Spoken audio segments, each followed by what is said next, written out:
हिंदी सिनेमातील hero heroines, त्यांचं प्रेम प्रकरण, त्यांचं लग्न आणि त्यांचे घटस्फोट हे एक मसाला मनोरंजन आहे. अलीकडच्या काळात लिव्ह इन रिलेशनशिप याचं प्रमाण इतकं वाढलंय की विवाह हा प्रकार अश्मयुगीन वाटू लागलाय.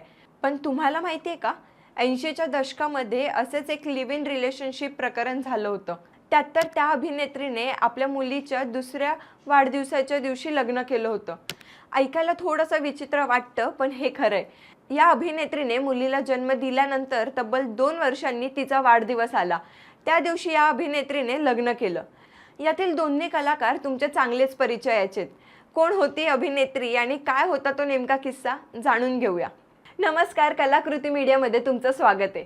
तर हे कलाकार होते अभिनेत्री सारिका आणि दाक्षिणात्य सुपरस्टार कमल हसन. अभिनेत्री सारिका हिचं हिंदी सिनेमात आगमन वयाच्या 5व्या वर्षी झालं. सुरुवातीला बाल कलाकार म्हणून तिने काही चित्रपटातून भूमिका केली. B.R. चोप्रा यांच्या हमराज या चित्रपटातील बेबी सारिका याच नावाने तिने साकारलेली बाल कलाकाराची भूमिका खूप गाजली आणि नंतर अनेक सिनेमात ती बाल कलाकार म्हणून चमकत राहिली. नायिका म्हणून ती पहिल्यांदा राजश्री प्रोडक्शनच्या गीत गाता चल या चित्रपटात चमकली. तिचा नायक होता सचिन पिळगावकर. सचिन सारिका यांची त्या काळात खूप चांगली जोडी जमली. पण सारिका मात्र प्रेमात पडली होती भारतीय क्रिकेटपटूच्या. हा क्रिकेटपटू ज्याने 1983चा वर्ल्ड कप जिंकून आणला होता. त्याचं नाव होतं कॅप्टन कपिल देव निखंज. पण हे प्रेम प्रकरण फार काही चाललं नाही. कपिल देवने रोमी भाटिया सोबत लग्न केलं आणि सारिका सोबतची प्रेम कहाणी संपुष्टात आली. यानंतर सारिका संपर्कात आली अभिनेता कमल हसनच्या. तेव्हा तो ऑलरेडी मॅरिड होता. वाणी गणपती सोबत त्याने लग्न केलं होतं. पण सारिकाच्या मधाळ नजरेने तो घायाळ झाला आणि दोघे प्रेमात पडले आणि ते दोघे चक्क लिव्ह इन रिलेशनशिपमध्ये राहू लागले. वाणीसोबत त्याचं घटस्फोटाचं प्रकरण बरीच वर्ष चाललं. या काळात कमल हसन आणि सारिका यांनी त्यांच्या पहिल्या मुलीला जन्म दिला. तारीख होती 28 डिसेंबर 1986. या दिवशी श्रुती हसनचा जन्म झाला. त्यानंतर वाणी गणपती आणि कमल हसन यांचा घटस्फोट मंजूर झाला. दोघे कायद्याने सेपरेट झाले. यानंतर सारिका आणि कमल हसन दोघांनी लग्न करायचं ठरवलं. लग्न कोणत्या तारखेला करायचं यावर त्यांचा विचार सुरू झाला. तेव्हा सारिकाने सांगितलं, आपल्या मुलीच्या दुसऱ्या वाढदिवसाच्या दिवशी लग्न करू.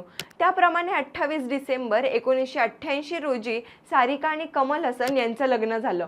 पुढे 1990 साली सारिकाने दुसऱ्या मुलीला जन्म दिला. ती म्हणजे अक्षरा हसन. आज या दोघी मुली अभिनयाच्या क्षेत्रात पुढे आलेल्या आहेत. पण सारिकाचं वैवाहिक जीवन फारसं आनंदी राहिलं नाही. दुसऱ्या मुलीच्या जन्मानंतर त्यांच्यात खटके उडू लागले आणि 2002 साली ते दोघं विभक्त झाले. श्रुती हसन सारिकाकडे तर अक्षरा कमल हसनकडे अशी विभागणी झाली. 2005 साली कमल हसनने गौतमी सोबत लग्न केलं. सारिकाने मात्र आपल्या मुलीच्या करिअरकडे लक्ष द्यायचं ठरवलं आणि छोटासा ब्रेक घेऊन ती पुन्हा सिनेमा आणि OTTकडे वळली आहे. यामुळे तिच्याबद्दल एक गुणी अभिनेत्री प्रेमात काय पडली आणि स्वतःचं करिअर बर्बाद करून बसली अशी चर्चा नेहमी होत असते. ही गोष्ट तुम्हाला माहित होती का? आम्हाला कमेंट्समध्ये नक्की सांगा. रसिका हो, कलाकृती मीडिया म्हणजे मनोरंजनाची लयलूट. मनोरंजन क्षेत्रातील किस्से व घडामोडींचा आस्वाद घेण्यासाठी कलाकृती मीडिया या YouTube चॅनलला सबस्क्राईब करा आणि व्हिडिओ लाईक करा.